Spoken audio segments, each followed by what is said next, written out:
Hello, my name is David Riley, and I'm a captain with the Central Matsu Fire Department. The Central Matsu Fire Department is the second largest and busiest fire department in the state of Alaska.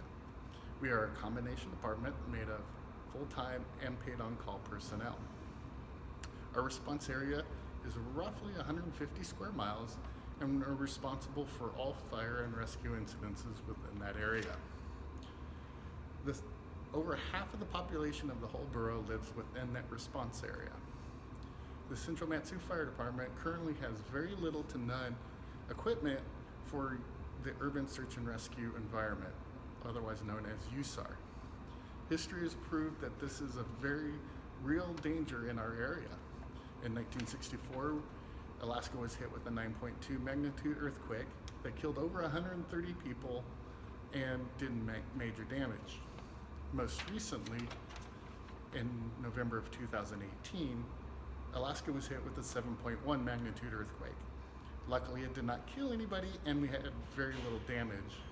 This just proves that we need to be ready for a USAR environment and that we are in an earthquake zone. The funding from this grant would include not only USAR equipment, but a trailer to house it and training to prepare us to be able to do this mission in the future. Currently, Anchorage has 2 teams that would have to respond over a series of bridges in order to get to us in the event of a USAR incident. If any one of these bridges sustains damage, we would be cut off from those teams. With this grant, the Central Matsu Fire Department would be able to be self-sufficient in case of another earthquake, and also be able to respond to other areas if they needed our assistance as well.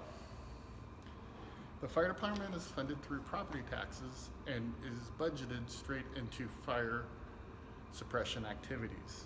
It is unlawful for us to be able to use it on other rescue type functions. USAR would follow under these rescue functions. We would have the budget for these functions is an area-wide throughout the entire borough and is very limited. The need for this grant would be to fund the initial training and the equipment so we could come up to where we need to be. Without this grant, we would not be able to afford to be able to supply the service to the members of our community. With the size of this response area and the population inside our response area and the history of the disasters in the state, there's a huge need for this service in our area. I want to thank you for listening and considering the USAR equipment for the Central Matsu Fire Department.